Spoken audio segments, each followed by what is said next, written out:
sobre este assunto que é muito sério, que é sobre ofensa, muito sério.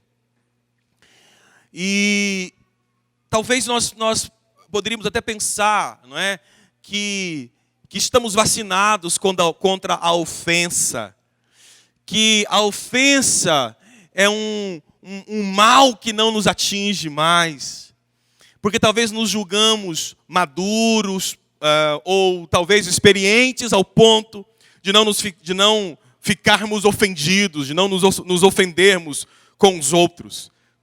E talvez eu até fui assim, tentado a não falar sobre ofensa. Mas ofensa, ou melhor, o tema ofensa, esse assunto, ao meu ver, ele deve ser repetido sempre que possível, para nós entendermos os riscos que nós corremos com a ofensa, não é? Em ficarmos ofendidos.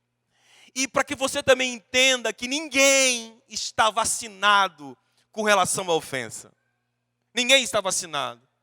Na Bíblia há algumas histórias, a Bíblia faz menção de algumas pessoas que foram capazes de não se ofenderem com algumas situações. Por exemplo, Jesus, mesmo sendo crucificado, não é, morto, ferido, maltratado por aqueles que estavam responsáveis ou que eram responsáveis por sua crucificação, ele foi capaz de dizer: Pai, perdoa-lhes, porque eles não sabem o que fazem. Estevão, o primeiro mártir, né, da igreja cristã, repetiu a mesma oração de Jesus enquanto estava sendo apedrejado. Eu sempre conto isso, né, para vocês aqui. Eu não sei quem já levou uma pedrada. Quem já levou uma pedrada? Eu sempre conto isso, né? Quando eu era menino, eu levei uma pedrada na cabeça de um rapaz que a gente brincava junto. Meu Deus, como doeu!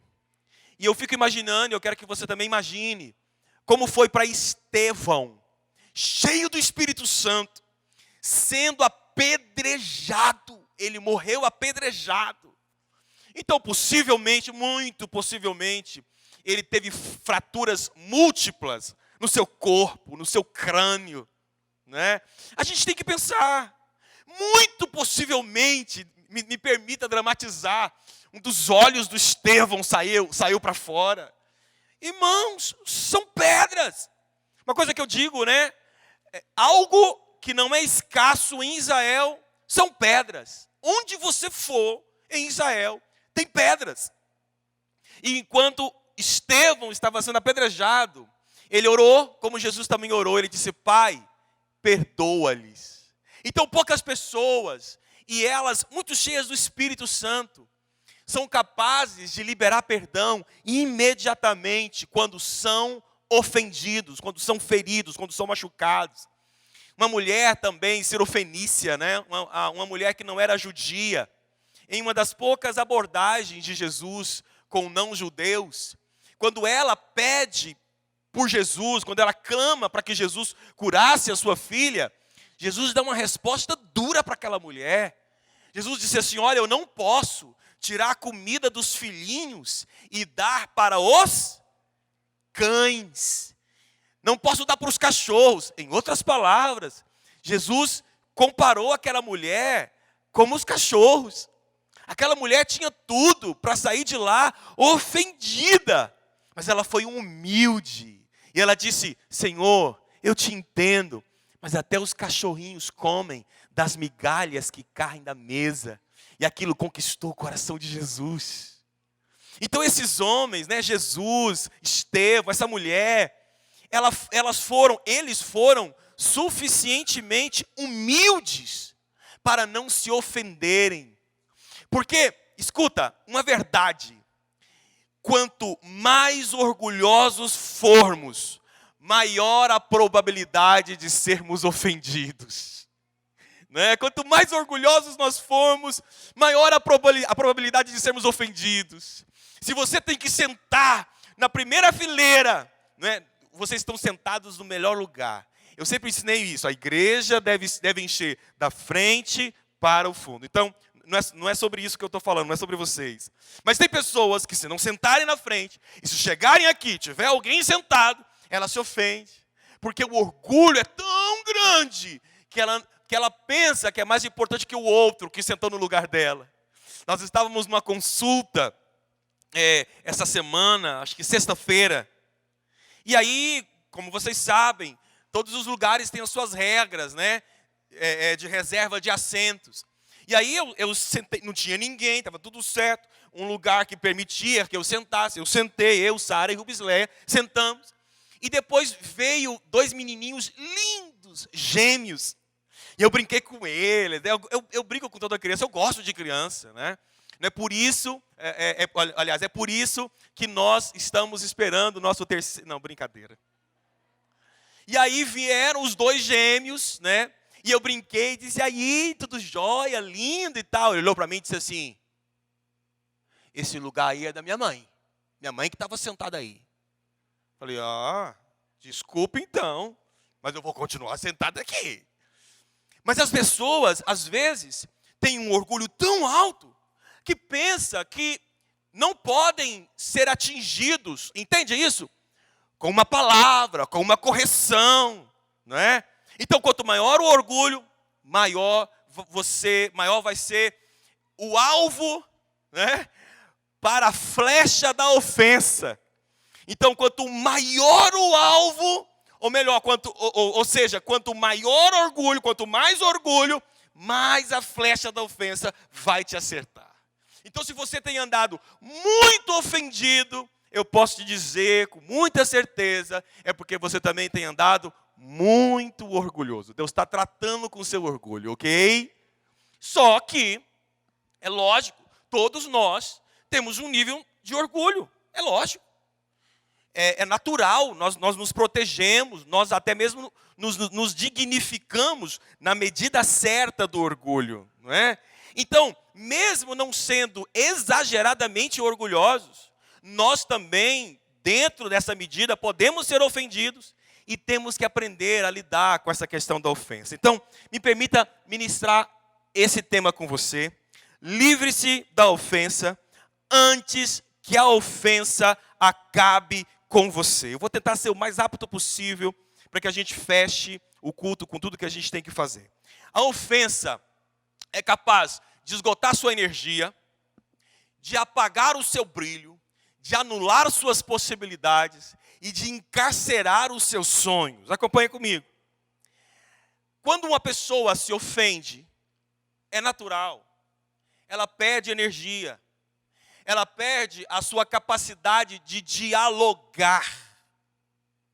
Você já deve ter convivido, em algum momento, com alguém que está ofendido, seja com você ou com outro. Ele perde a capacidade do diálogo. Ele perde o prazer de estar junto. A ofensa é uma força que te afasta dos demais. Se não apenas, não é? Além de te afastar de quem te ofendeu, a ofensa tende a te afastar do convívio dos demais irmãos. Porque você está adoecido. A ofensa é uma doença, não é? Então, a ofensa tira a sua produtividade, a ofensa tira a sua alegria.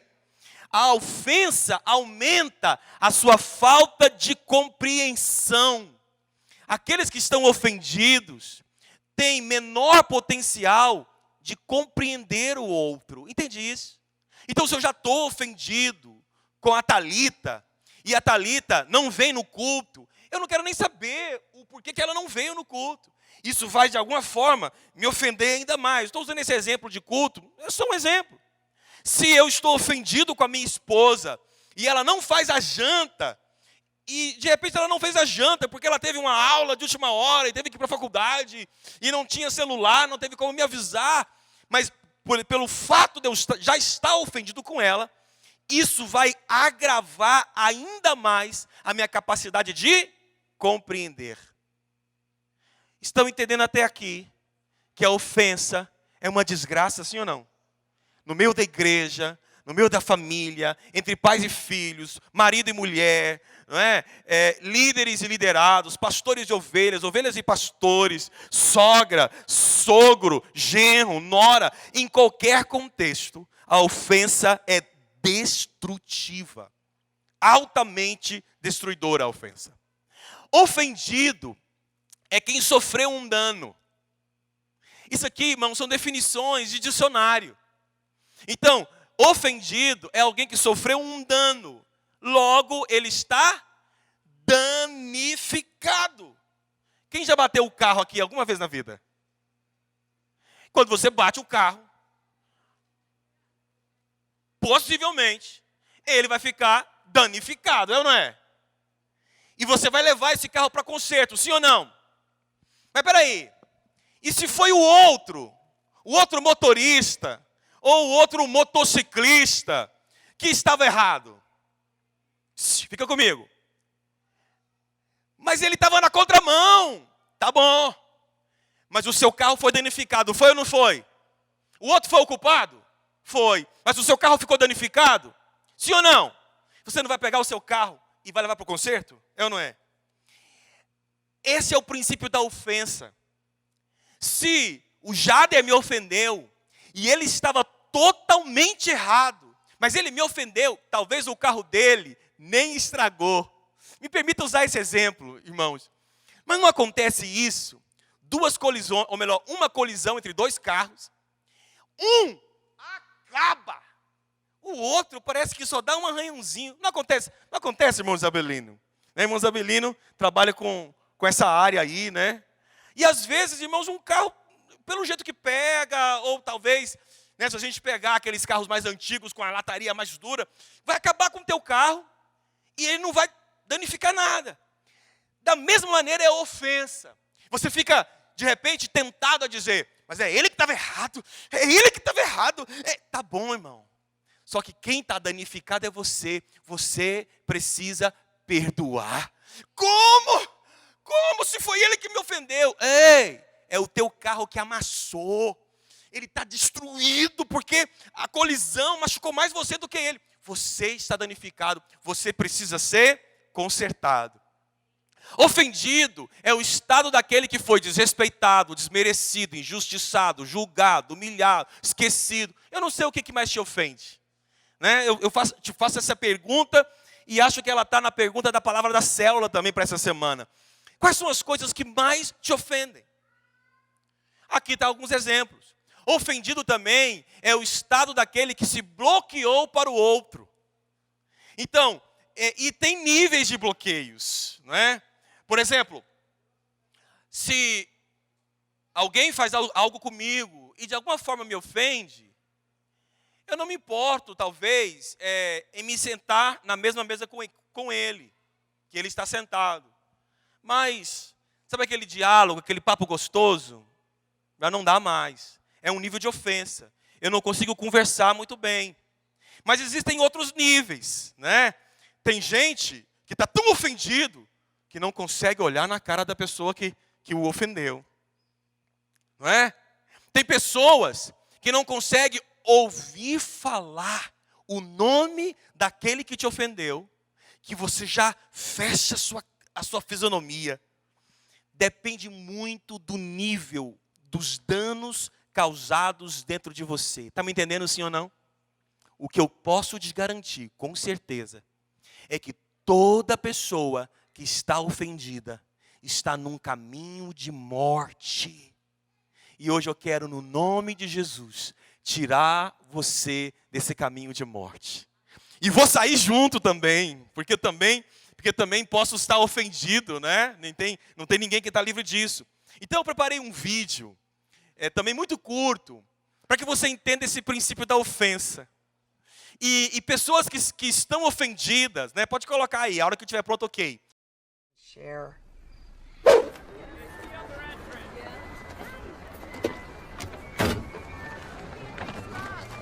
Excuse me.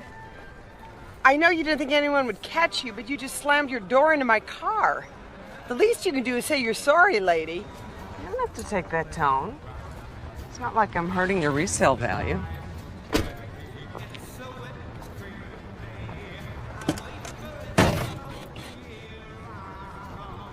I'm sorry. See? Like that.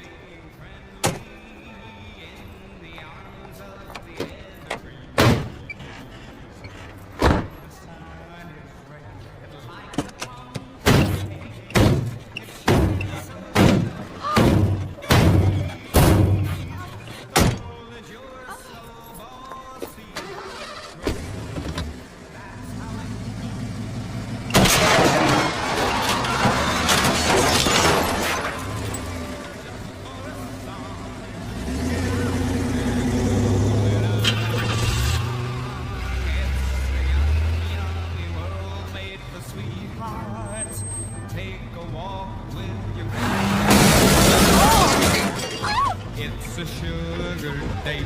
What if spring is late and winter it's a marshmallow world?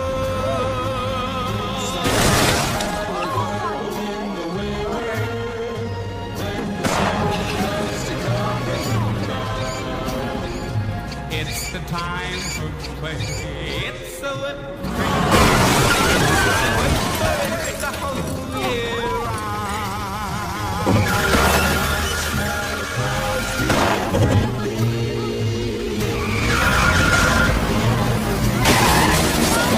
And the sun is red like the pumpkin head. It's shining so you know it won't freeze. The world is your snowball. See how it grows. Whenever it snows, the world is your snowball just for a song. So get up and roll it along. It's the only world made for sweethearts. Take a walk with your favorite girl. It's a sugar date. What a spring is late. In winter it's a marshmallow. In winter it's a marshmallow.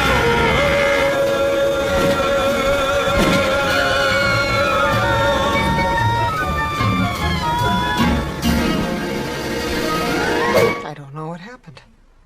I just lost control of Você vencer a sua ofensa. Eles me pediram um prazinho, tá ok? Beleza.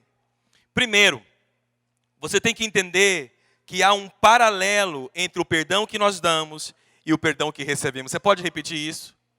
Diga comigo, há um paralelo entre o perdão que eu dou e o perdão que eu recebo. A Bíblia fala, irmãos, em Salmo 32:2, que diz assim: como é feliz aquele cujos pecados o Senhor apaga. Existe uma bem-aventurança no perdão, quando nós somos perdoados. Estão comigo?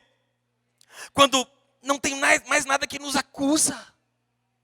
Quando aquilo que eu temia já não é mais temor, porque eu já confessei e eu já recebi o perdão. Irmãos, isso é muito bom.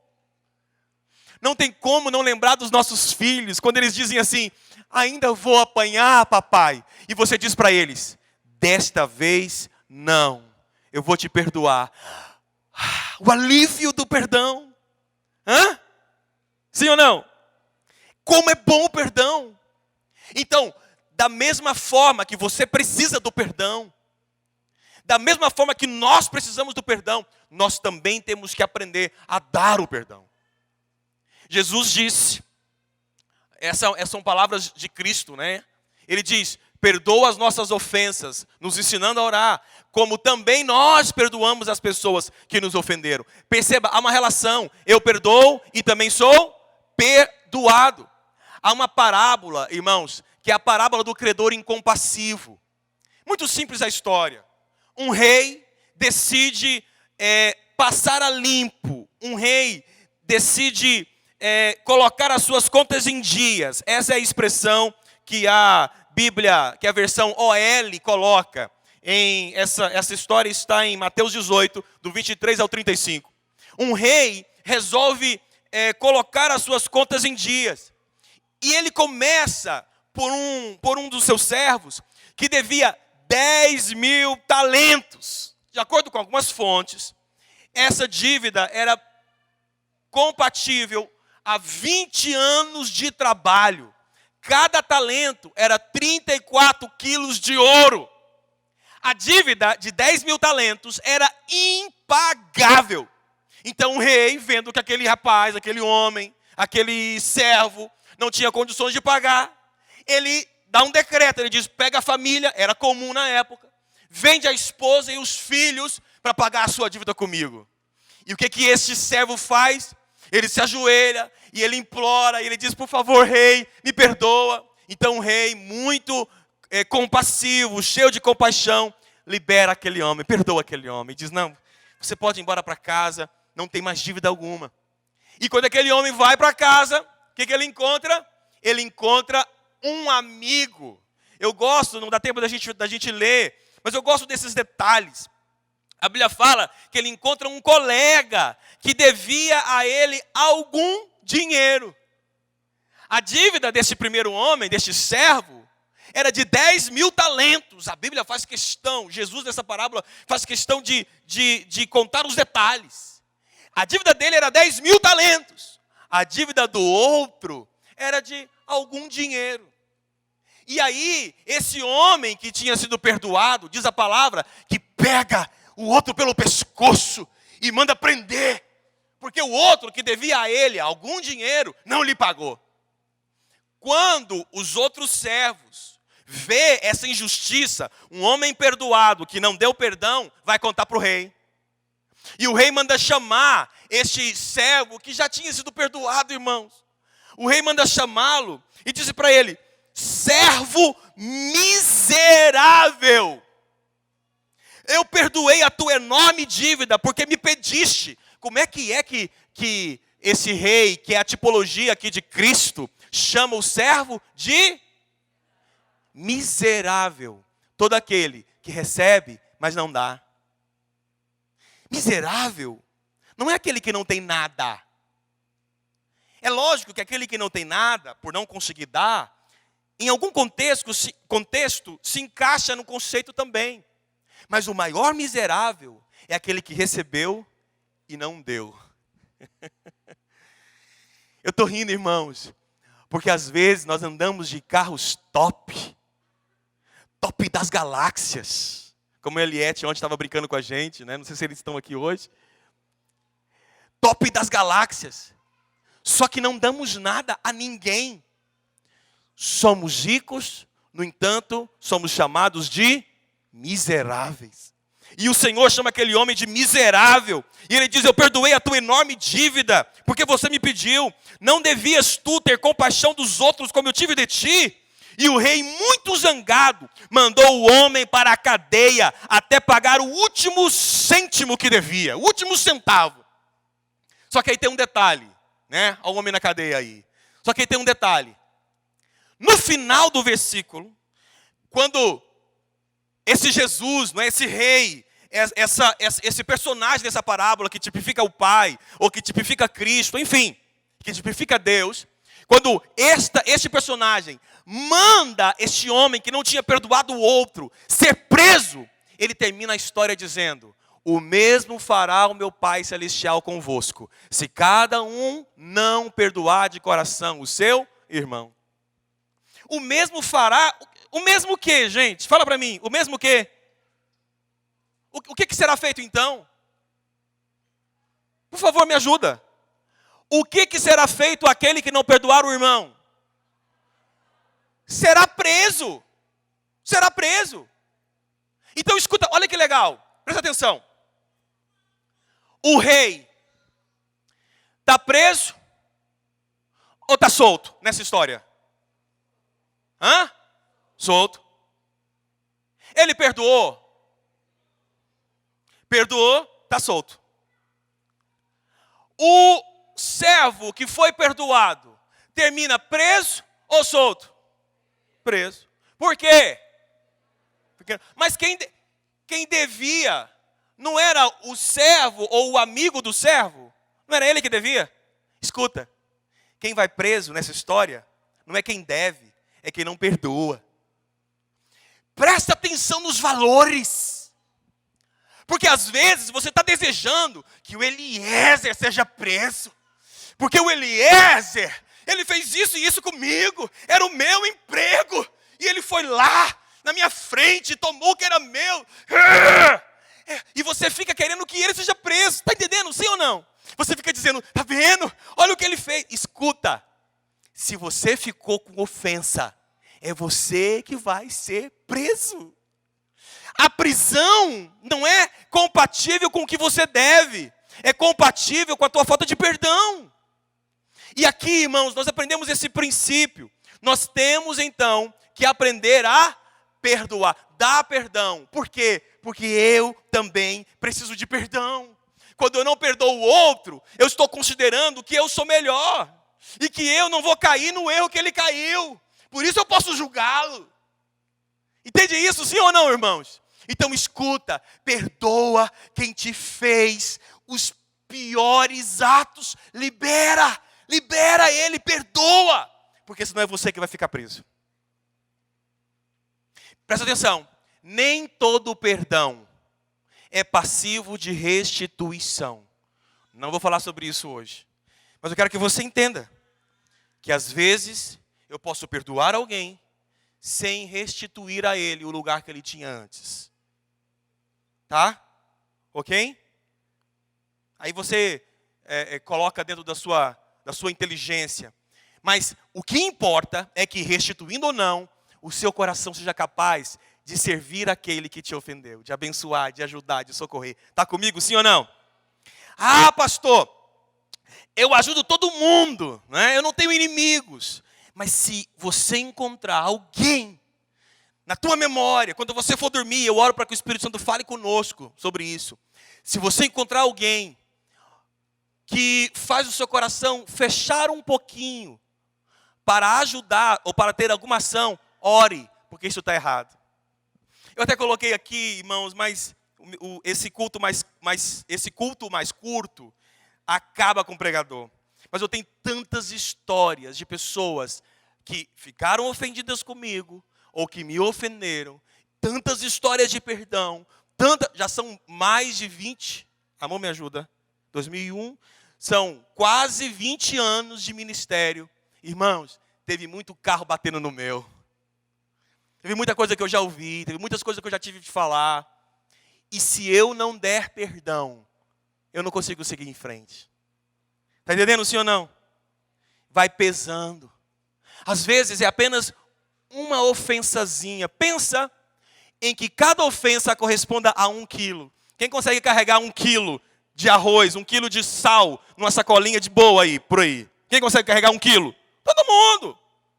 Mas aí, o Damiro me ofendeu 1 quilo. O Iago me ofendeu 2 quilos. A Dani também, 3 quilos. O Zé também vomitou em mim, ficou ofendido. 4 quilos. O Jado, 5, 10, 15, 50 quilos. Daqui a pouco, uai, Estela, cadê o Santilho? Por que ele não vem para a igreja? Ai, pastor, não sei o que está acontecendo. O Santilho esfriou, está amarrado. Em nome de Jesus. Mas o Santilho não quer mais célula, o Santilho não quer mais orar. Não sei o que está acontecendo. Ah, uma possibilidade é que ele está com 50 quilos de ofensa, com 100 quilos de ofensa, com 1 tonelada de quilo de ofensa, porque nunca perdoou. Sem falar a quantidade de demônios que se alojam nessa falta de perdão. Vamos caminhar. Segunda dica. Então a primeira, entenda. Dá perdão, porque um dia você vai precisar dele. E quem não dá perdão é um miserável. Tá entendendo, sim ou não? Dê perdão, porque um dia você vai precisar de perdão. Segundo, estamos amando as pessoas erradas. Gente, eu pensei muito nisso aqui, essa semana. Olha aqui. Se amarem só quem vos ama, de que vale isso? Até os cobradores de impostos o fazem. Se forem amigos só dos vossos amigos, em que serão diferentes de qualquer outro? Até os gentios fazem isso. Mas eu lhes digo, amem os seus inimigos e orem pelos que perseguem vocês. Então, é lógico que essa expressão, estamos amando as pessoas erradas, é uma maneira para despertar você.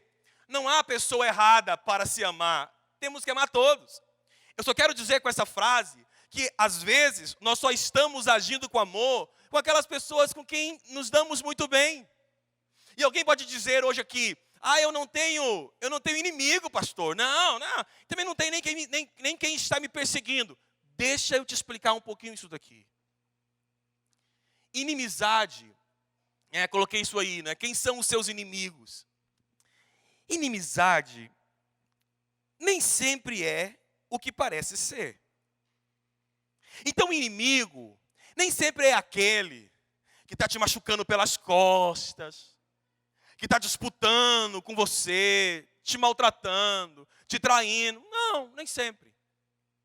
Inimigo, às vezes, é aquele que se torna amigo daquilo que se opõe ao seu propósito de vida. Não sei se você entendeu. Mas eu coloquei esse texto para que fique mais claro. Tiago diz assim: não sabeis que a amizade do mundo é inimizade contra Deus? Aquele, pois, que quiser ser amigo do mundo, constitui-se inimigo de Deus. Quando eu tenho amizade com uma coisa, mesmo sem querer ser inimigo de outra coisa, eu me torno inimigo pela amizade que eu fiz. Vamos lá, quero ser mais claro ainda. Suponhamos que, eu vou usar exemplos de igreja, irmãos. Será por quê, né? 19 anos de igreja. Mas eu vou usar exemplos de igreja. Então, às vezes, eu vou fazer uma reunião. E aí, o Edson, é o Edson que está ali? O Edson é um dos meus discípulos. E eu quero muito que o Edson esteja na minha reunião. Mas o Edson eu vou usar exemplos aqui, alguns banais. Vamos lá. O Edson é um amante do futebol. E acontece que na hora da reunião, o Brasil está enfrentando a Venezuela. Não, Venezuela não. Qual o segundo? A Alemanha. Né? Final de Copa do Mundo. Não, aí eu marcar reunião, aí até eu ficaria ofendido comigo mesmo. Mas suponhamos que o Edson tem tanta amizade com o futebol, um exemplo, e ele não vai para a reunião uma vez, 2 vezes, 3 vezes. Não é que ele até vem com um sorriso e diz: pastor, gosto demais de estar aqui contigo. Mas é que eu gosto muito do futebol. Bem, exemplo banal, mas só para que você entenda que as atitudes e as amizades, aquilo que o Edson gosta, pode interferir em um propósito que eu estou construindo. Quem está entendendo? E isso pode me ofender, pode ou não pode? Poxa, de novo ele não veio. Poxa, de novo ele não me ajudou. Poxa, ele falou que ia vir, não veio. Essas pessoas podem ser como inimigos. Não são de fatos, mas elas estão se associando com tantas coisas que se tornam como inimigos da gente. E aí, nós só amamos aqueles que estão presentes. Aqueles que estão presentes nas reuniões, que são os mais fiéis. E nós não estamos amando aqueles que se posicionam como inimigos. Uau, meu Deus!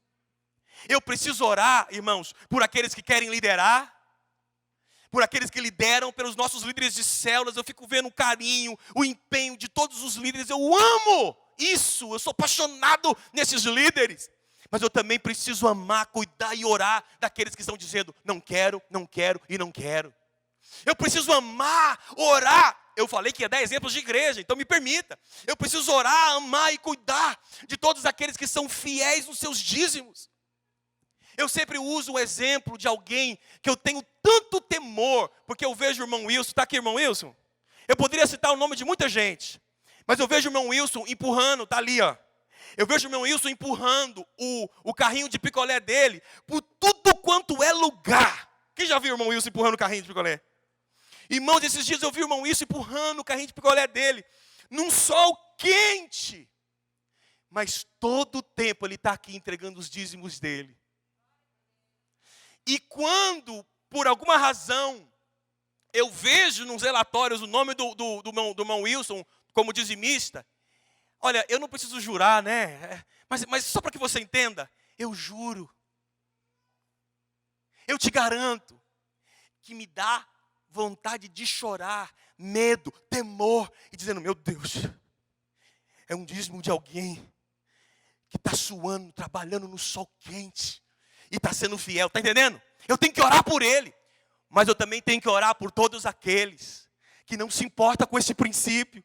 Eu tenho que amar do mesmo jeito, orar e cuidar. Porque, mas pessoas são inimigos? Não, mas associam-se com aquele que se torna como inimigo. Pelo amor de Deus, está me entendendo, gente? Sim ou não?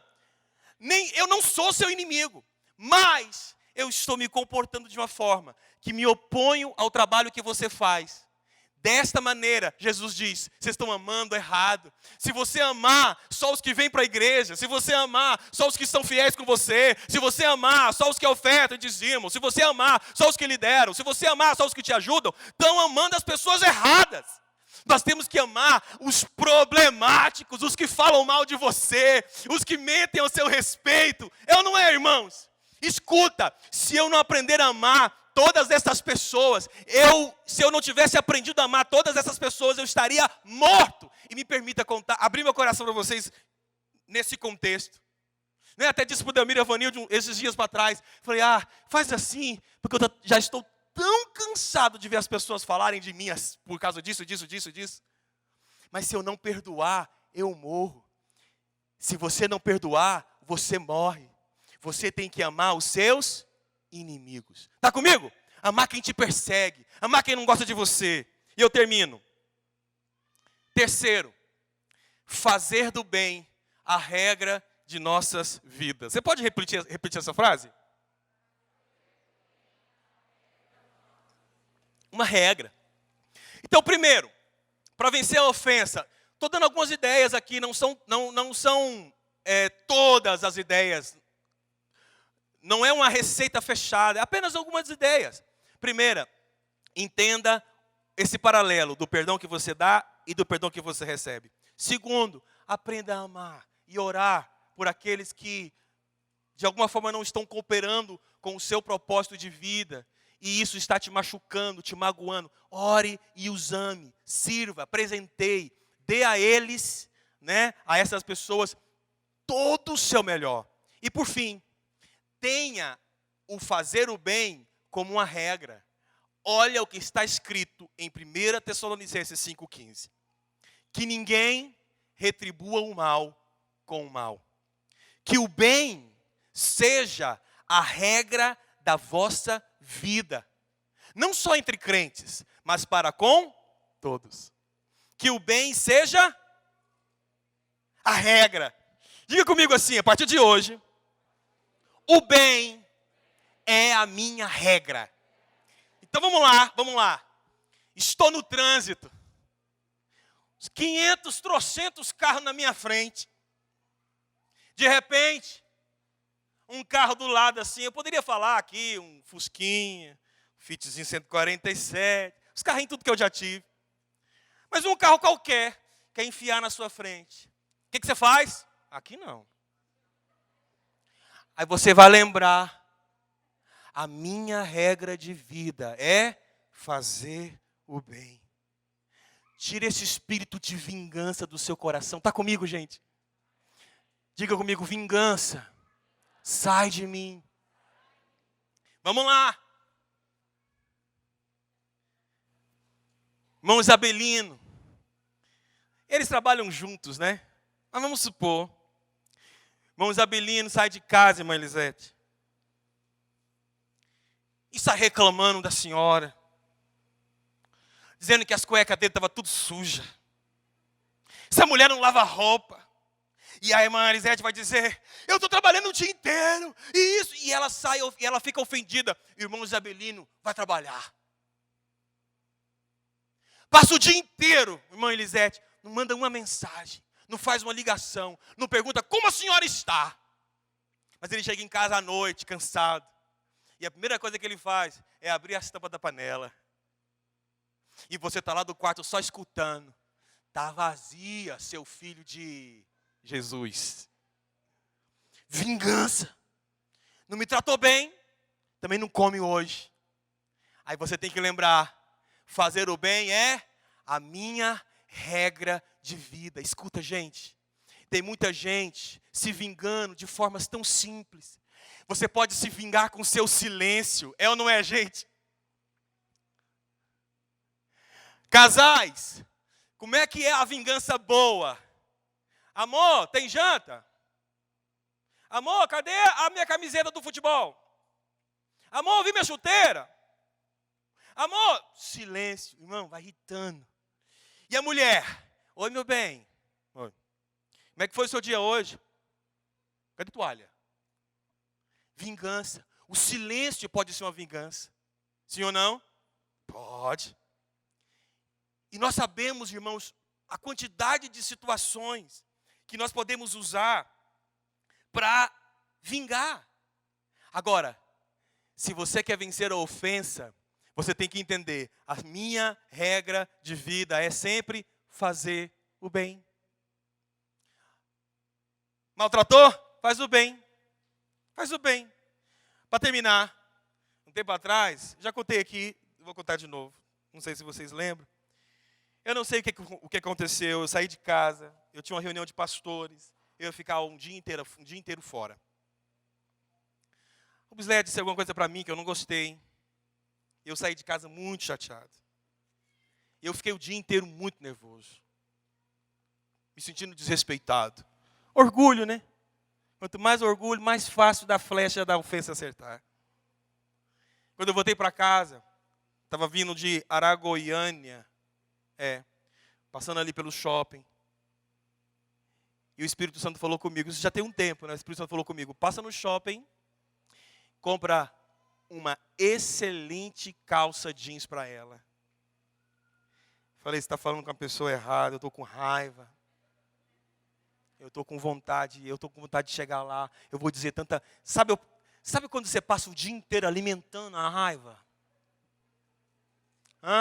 De vez em quando ela queria sair, eu falava, você volta aqui que eu preciso de você quando chegar em casa. Eu falei, e aí aquilo foi me quebrando, quebrando. Eu comprei. Eu sei que quando eu cheguei, eu sei que ela esperava alguma coisa assim, dura.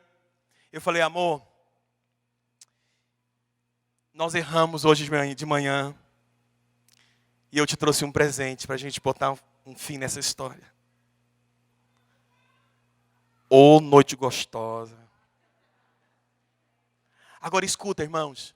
Se você não fizer do bem a sua regra de vida, vai dar PT. Igual foram aqueles 2 carros ali. Amém? Assentados. Feche os seus olhos. Deixa eu orar com você.